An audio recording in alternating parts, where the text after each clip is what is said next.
하나님 말씀 함께 읽겠습니다. 창세기 12장 7절부터 13장 4절까지 하나님 말씀, 창세기 12장 7절부터 13장 4절까지 제가 봉독해서 읽어드리도록 하겠습니다. 7절 읽습니다. 하나님께서 아브라함에게 나타나 이르시되 내가 이 땅을 내 자손에게 주리라 하신지라. 자기에게 나타나신 하나님 여호와께 그가 그곳에서 제단을 쌓고 거기서 베델 동쪽 산으로 옮겨 장막을 치니 서쪽은 베델이요 동쪽은 아이라. 그가 그곳에서 여호와께 제단을 쌓고 여호와의 이름을 부르더니 점점 남방으로 옮겨갔더라. 그 땅에 기근이 들었으므로 아브라함이 애굽에 거류하려고 그리로 내려갔으니 이는 그 땅에 기근이 심하였음이라. 그가 애굽에 가까이 이르렀을 때 그의 아내 사레에게 말하되 내가 알기에 그대는 아름다운 여인이라. 애굽 사람이 그대를 볼 때 이르기를 이는 그의 아내라 하여 나는 죽이고 그대는 살리리니 원하건대 그대는 나의 누이라 하라. 그러면 내가 그대로 말미암아 안전하고 내 목숨이 그대로 말미암아 보존되리라 하니라. 아브라함이 애굽에 이르렀을 때 애굽 사람이 그 여인이 심히 아름다움을 보았고 바로의 고관들도 그를 보고 바로 앞에서 칭찬하므로 그 여인을 바로의 궁으로 이끌어 들인지라. 이에 바로가 그로 말미암아 아브라함을 후대함으로 아브라함이 양과 소와 노비와 암수 나귀와 낙타를 얻었더라. 여호와께서 아브라함의 아내 사레의 일로 바로와 그 집에 큰 재앙을 내리신지라. 바로가 아브라함을 불러서 이르되 내가 어찌하여 나에게 이렇게 행하였느냐. 내가 어찌하여 그를 내 아내라고 내게 말하지 아니하였느냐. 내가 어찌 그를 누이라 하여 내가 그를 데려다가 아내를 삼게 하였느냐. 내 아내가 여기 있으니 이제 데려가라 하고 바로가 사람들에게 그의 일을 명하매 그들이 그와 함께 그의 아내와 그의 모든 소유를 보내었더라. 아브라함이 애굽에서 그와 그의 아내와 모든 소유와 롯과 함께 네겝으로 올라가니 아브라함에게 가축과 은과 금이 풍부하였더라. 그가 네겝에서부터 길을 떠나 베델에 이르며 베델과 아이 사이 곧 전에 장막 쳤던 곳에 이르니 그가 처음으로 제단을 쌓은 곳이라. 그가 거기서 여호와의 이름을 불렀더라. 아멘. 저희가 한 달에 한 번은 음성과 수화로 말씀을 전하기로 했습니다. 오늘이 첫 주일이라서 제가 음성과 수화를 동시에 합니다. 그렇기 때문에 제 말하고 수화가 이렇게 엉킬 수가 있어요. 이상하게 엉킬 수가 있어요. 이해해 주세요. 네. 인간의 그 생애 주기에 따른 발달 단계가 있습니다. 그죠? 보통 유아기, 유년기, 그리고 청소년기, 청년기, 성인기, 노년기 이렇게 6단계로 보통 나누거든요. 그리고 이 단계마다 성취해야 되는 발달이 있어요. 이게 성취되지 못하면 우리는 그것을 문제라고 생각을 합니다. 그렇죠? 또 부모가 그 아이가 아직 성취하지 못하는 단계인데 그거에 대해서 너무 기대하면 또 문제가 생길 수 있어요. 심하게 예를 들면 뭐냐면 우리 김태현 지사님이 얼마 전에 애를 낳았어요. 혼자서 애가 스스로 할 수 있는 게 있나요? 없죠.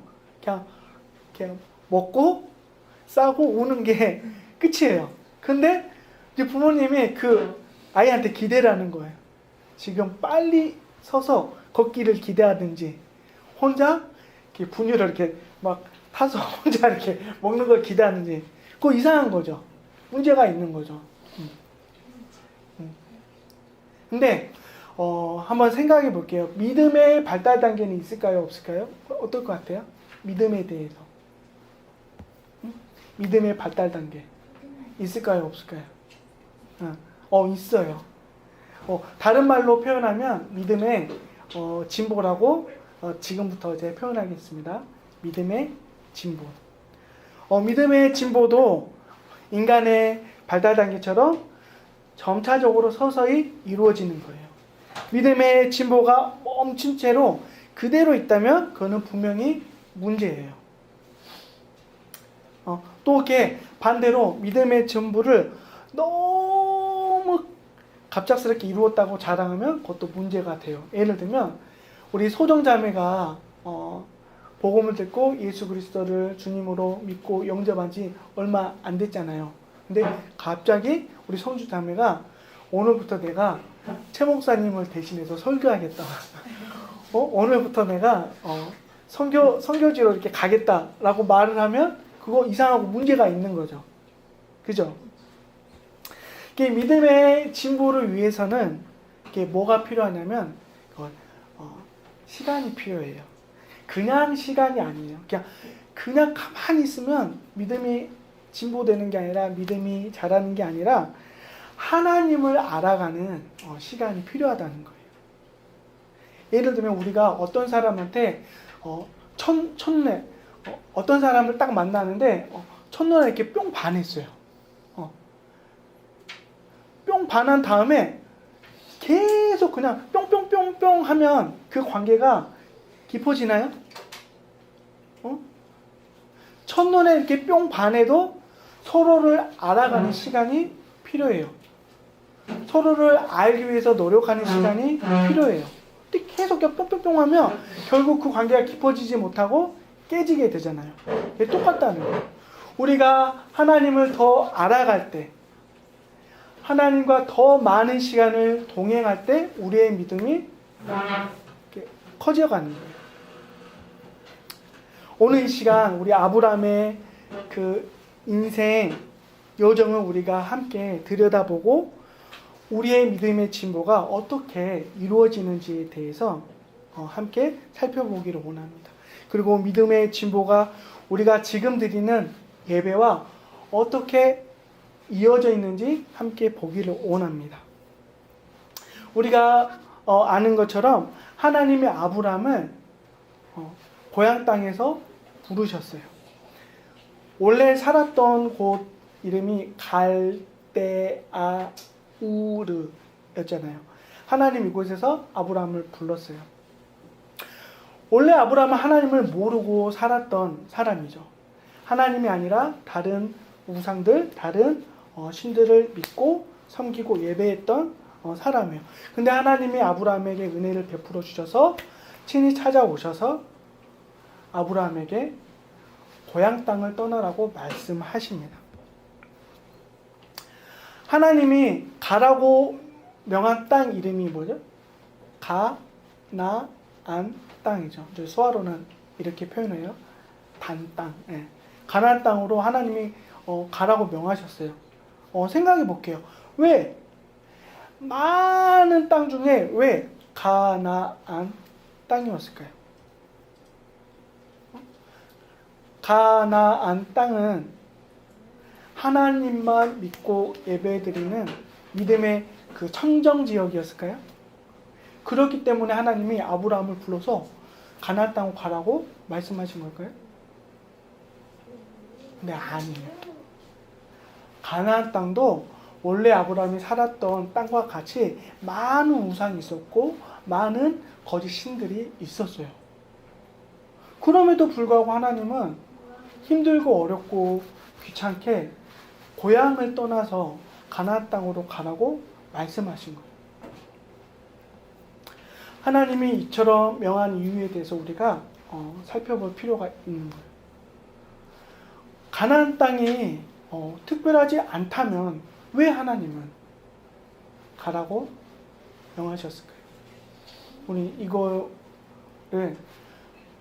관계라는 측면에서 살펴봐야 합니다. 아브라함이 살았던 때는 어느 곳을 가든지 우상이 충만했던, 가득했던 그런 시대였어요. 하나님께서 아브라함에게 고향을 떠나라는 이유는 하나님과 관계 맺는, 하나님께 매이는 인생을 살게 하기 위해서 하나님이 떠나라고 명하신 거예요. 생각해 보세요. 하나님께 매인다는 것은 뭐를 의미하냐면 하나님만 믿고 하나님만 신뢰하고 하나님만 의지하는 인생, 그걸 의미하는 거예요. 그런데 고향 땅에서 살면 어려움이 닥쳤을 때 온전히 하나님만 신뢰할 수 있을까요? 하나님은 눈에 보입니까?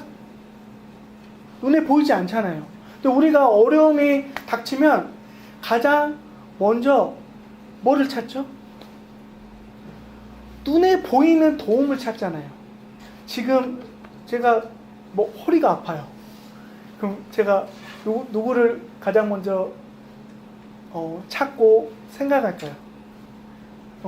뒤에 앉아있는 우리 홍원장 제가 생각합니다. 더 먼저 의지하게 돼요. 사람이기 때문에. 하나님은 눈에 보이지 않기 때문에 하나님을 먼저 의지할 생각을 하지 않을 때가 더 많다는 거예요.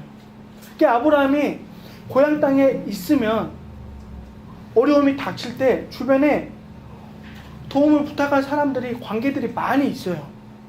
그렇기 때문에 하나님께서 가나안 땅도 우상이 많고 그 고향 땅도 우상이 많지만 하나님이 고향을 떠나라고 말씀하신 거예요. 이유가 뭐라고요? 하나님만 의지하고 하나님만 섬기게 만들기 위해서. 하나님께서는 아브라함과 동행하며 아브라함이 하나님만 신뢰하고 의지하도록 하신 겁니다. 우리도 같다는 거예요. 하나님이 우리를 부르신 이유가 뭡니까? 우리와 동행하신 이유가 뭐죠? 돈에 붙었다, 권력에 붙었다, 사람에게 붙었다, 뭐 이랬다 저랬다 하는 인생이 아니라 하나님께만 매이는 인생을 살기 위해서 저와 여러분을 부르신 거예요. 여러분은 하나님과 동행하고 계시나요? 하나님께만 매여 사는 인생을 살고 계십니까? 우리도 아브라함처럼 이렇게 떠나야 되는 거예요. 이제 오해가 생길 수 있죠. 예수 그리스도를 믿는 순간부터 세상하고 단절하라고 말씀하시는 걸까요? 이제 아브라함은 떠났잖아요. 그럼 우리도 예수 그리스도를 믿는 순간부터 세상하고 단절하고 가족들하고 관계 끊고 직장도 때려치고 그냥 교회에 모여서 예배 열심히 드려야 될까요? 예수님 오실 때까지? 그거에 대해서 하나님이 우리에게 말씀하시는 건가요? 아니죠. 분명히 우리는 알고 있습니다. 우리를 향한 하나님의 부르심은 매임을 의미하는 거예요. 우상과 거짓 신들이 아니라 가득한 이 세상에 매이지 말고 육신의 정욕과 탐욕을 부추기는 세상의 거짓 가르침에 매이지 말고 오직 하나님께, 하나님 말씀에 매어 사는 인생으로 우리를 부르셨다는 겁니다. 아브라함은 고향을 떠나면서 하나님과 그 매임의 첫 단추를 시작을 했습니다. 위대한 믿음의 첫 걸음을 내디딘 거예요. 우리의 믿음보다 아브라함 믿음을 더 위대하다고 평가하는 이유는 뭡니까? 지금 오늘날 우리의 그 이주와 아브라함 때의 이주를 우리가 같게 생각하면 안 되죠. 완전히 다른 의미가 있습니다. 지금 우리가 코로나 때문에 많은 어려움을 경험하고 있잖아요. 지금 세계 곳곳에서 동양인에 대해서 이 코로나 때문에 많은 그 비하가 있대요. 제가 아는 어떤 분이 지금 그 필리핀에 갔는데 그곳에서 한국 사람을 보고 이렇게 자기를 보고 그 사람을 보고 코로나 간다 이렇게 말을 한대요. 생각해 보세요. 여러분이 다른 나라로 갔는데 이주했는데 그곳에서 그 다른 나라 사람들이 여러분을 핍박한다면 어떤 느낌일까요? 여러분을 보고 비하한다면 어떤 느낌이 들 것 같아요? 이제 화나죠. 근데 화날 뿐만 아니라 두려워요. 그 사람들이 나를 해코지 할까봐 너무 두려워. 지금 아브라함이 그와 같은 거예요. 고향 땅을 떠났어요. 완전히 다른 문화권으로 떠났어요. 그곳에서 말도 통하지 않고 이렇게 모든 것들이 익숙치 않아요. 근데 가장 두려움은 뭐냐면 그 사람들이 나의 생명을 해할까봐, 나에게 해코지 할까봐. 그럼에도 불구하고 아브라함은 하나님의 그 명령에 순종해서 고향 땅을 떠나간 거예요. 이게 믿음의 조상이라고 불릴 만한 충분한 믿음, 아브라함에 있는 겁니다. 여러분은 하나님을 지금 살면서 하나님을 의지하고 계십니까? 하나님만 의지하고 계십니까? 정말 하나님이 여러분에게 지금 여러분이 가지고 의지하고 있는 것들을 다 버려두고 하나님 명하신 곳으로 가라고 말씀하시면 어떻게 가실 수 있으신가요?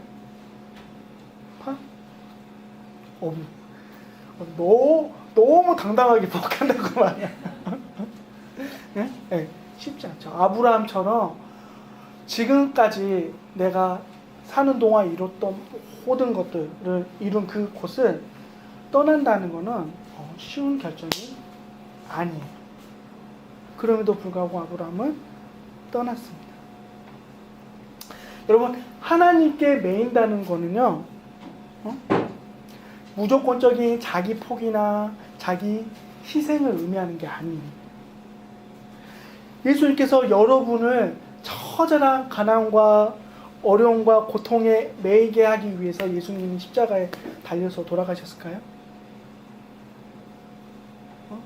찌질하게 가난하게 어렵게 살다가 죽으라고 예수님이 십자가에 못 박혀서 죽으셨을까요? 그게 아니죠. 예수님께서 십자가에 달려 돌아가신 이유는 저와 여러분을 하나님께 매이게 하기 위해서 십자가에 달려 돌아가시고, 저와 여러분은 날마다 하나님께 매여 사는 인생을 누리기 위해서 애써야 됩니다. 이미 예수님의 그 희생을 통해서 우리를 하나님과 매이게 하셨어요. 근데 그 매여 사는 인생을 누리느냐 못 누리냐, 그것은 우리의 노력에 따라서 달라지는 거예요.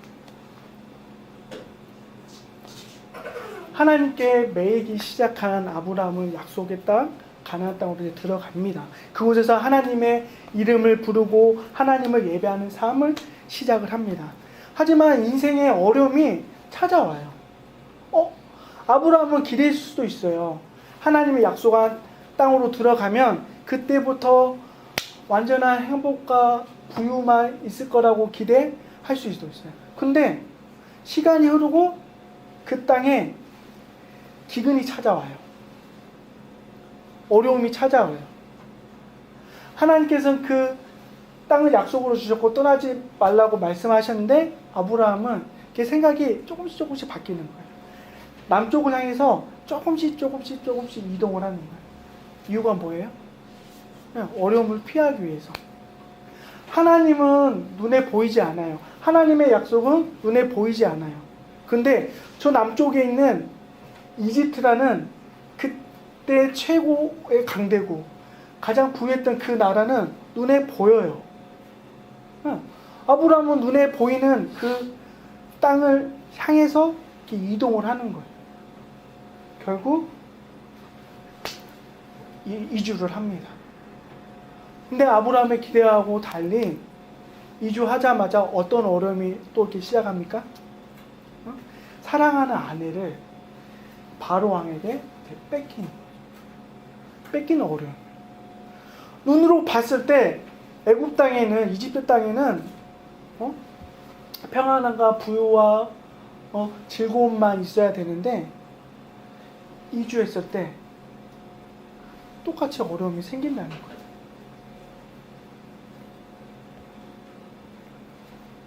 근데 아브라함이 이 바로왕을 감히 어떻게 할 수 있나요? 못하죠. 그 당시 최고의 나라를 다스리고 있었던 왕인데 어떻게 아브라함이 다시 아내를 뺏을 수 있어요. 불가능한 일이에요. 성경 속 아브라함에 대한 이야기가 여기서 끝날 수 있습니다. 하나님을 신뢰하지 못한 아브라함, 결국 아내를 뺏기고 지질이 궁상으로 살다가 생을 마감하다리 끝 할 수 있어요. 그런데 성경에 이렇게 아브라함에 대한 이야기가 끝납니까? 아니죠. 하나님께서 아브라함의 인생에 개입을 하시는 거예요. 다시 한번 하나님의 아브라함의 인생에 개입을 하십니다. 왕에게 뺏겼던 부인을 다시 하나님이 아브라함에게 주시죠. 하나님께서 바로 왕에게 찾아오셔서 그 왕에게 재앙을 주시잖아요. 바로 왕은 완전히 하나님께 굴복합니다. 하나님 안에서 완전히 항복을 하는 겁니다. 뿐만 아니라 아브라함은 애굽 땅에 들어갔을 때 어떤 모습으로 들어갑니까? 네, 비워진 모습으로 들어가는 거예요. 심한 기근 때문에 아브라함의 인생은 비워진 모습으로 애굽 땅에 들어갔는데, 오히려 하나님은 그 애굽 땅을 나올 때 오히려 더 부유하게 하나님께서 만드시는 거예요. 하나님께서 아브라함의 인생에 개입했을 때 이와 같은 기적이 이제 생겨난 겁니다.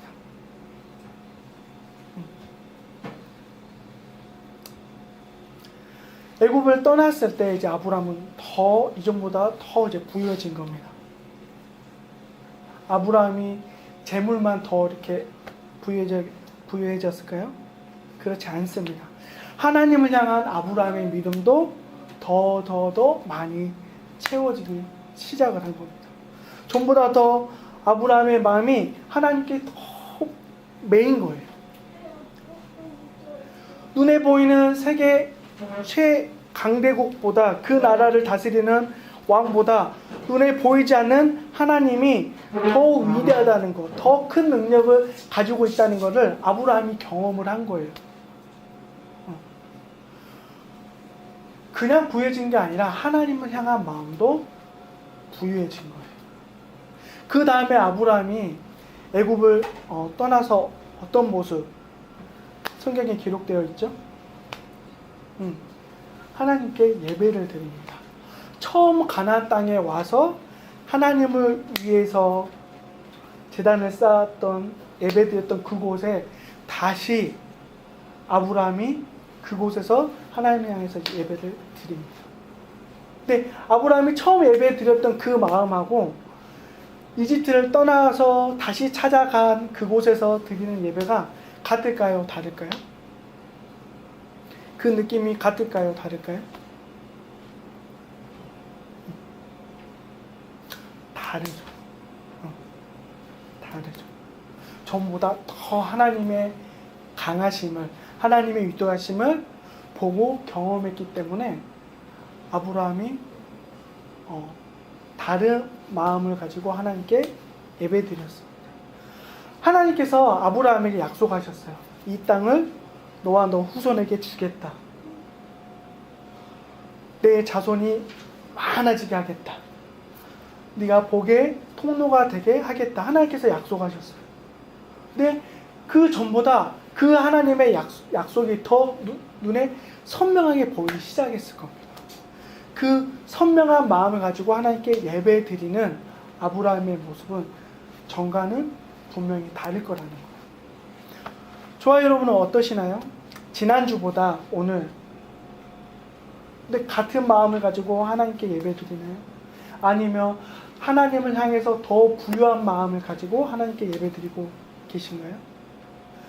우리가 하나님께 더 매였다면 우리는 지난주보다, 그리고 작년보다 올해, 오늘, 지금 하나님께 예배 드릴 때 다른 마음, 다른 느낌을 가지고 예배 드릴 수 있어야 하는 겁니다.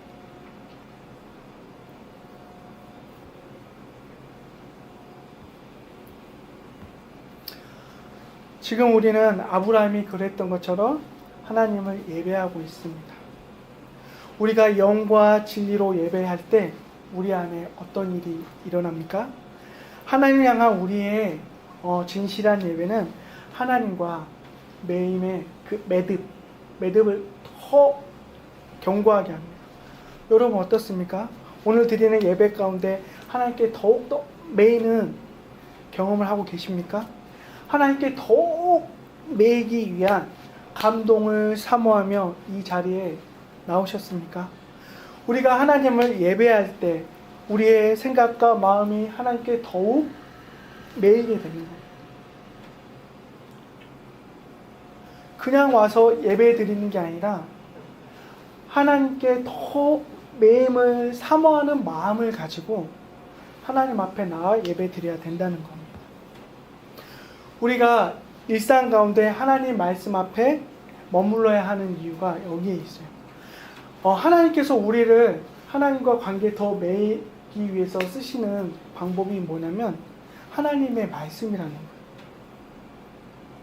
하나님과 더 친밀하고 싶다, 하나님과 더 가깝게 동행하고 싶다 말하고 생각하면서 하나님의 말씀을 묵상하거나 읽지 않는 사람, 그건 이상한 거예요. 왜냐하면 성령 하나님께서 우리 안에 계시면서 하나님의 말씀을 통해서 우리를 더 하나님과 매이시거든. 그런데 하나님의 말씀에서부터 떠나 있다? 매임이 헐렁헐렁해져.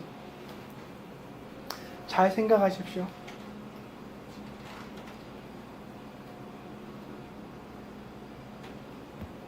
여러분의 믿음은 진보하고 계십니까? 혹시 이전보다 믿음이 후퇴하진 않으셨나요?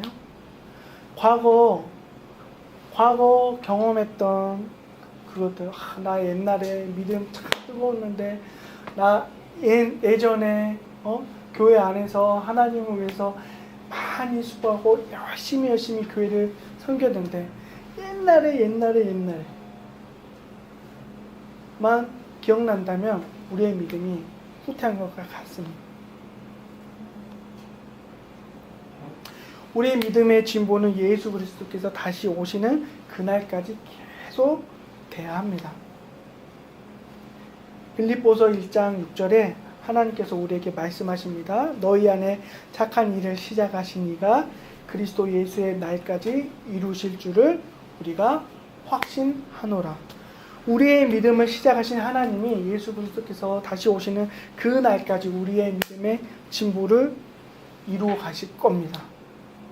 몇 번으로 그치는 것이 아니라는 거예요. 우리는 어제보다 오늘보다 내일 더 믿음의 진보를 이룰 수 있어요. 하나님 말씀 앞에 머물고 하나님과 동행하며 하나님의 관계에 머물 때 우리의 믿음이 더 진보할 수 있습니다.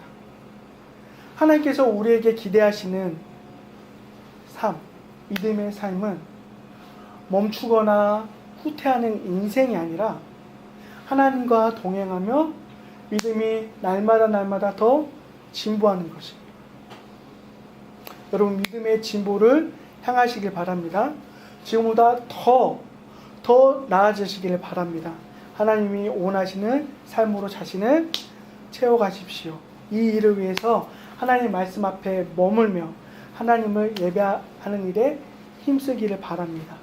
하나님께서 함께 하시고요. 하나님께서 여러분을 더욱더 하나님과 여러분을 더욱더 매이실 겁니다. 하나님께서 여러분에게 능력을 더하여 주실 것입니다. 기도하겠습니다. 하나님 아버지, 우리를 아브라함처럼 부르셨습니다. 하나님만 온전히 신뢰하고 의지하기 위해서, 만들기 위해서 우리를 부르셨습니다. 우리가 이 땅을 사는 날 동안 하나님을 바라보고 하나님께 더욱 매일 수 있도록 우리를 도우시며 우리를 인도하여 주시옵소서. 하나님의 말씀을 통해서 더욱더 매인다는 것을 알게 되었사오니 하나님의 말씀을 떠나지 않게 하여 주시옵소서. 묵상의 시간을 사모하며 소망하며 그 시간을 잃어버리지 않도록 우리를 붙잡아 주시옵소서. 예배를 통하여서 우리 믿음의 진보가 하나님께 매이는 그 감격이 더욱더 풍성해질 수 있도록 우리를 붙잡아 주시옵소서. 감사드리며 예수 그리스도 이름으로 기도드립니다. 아멘.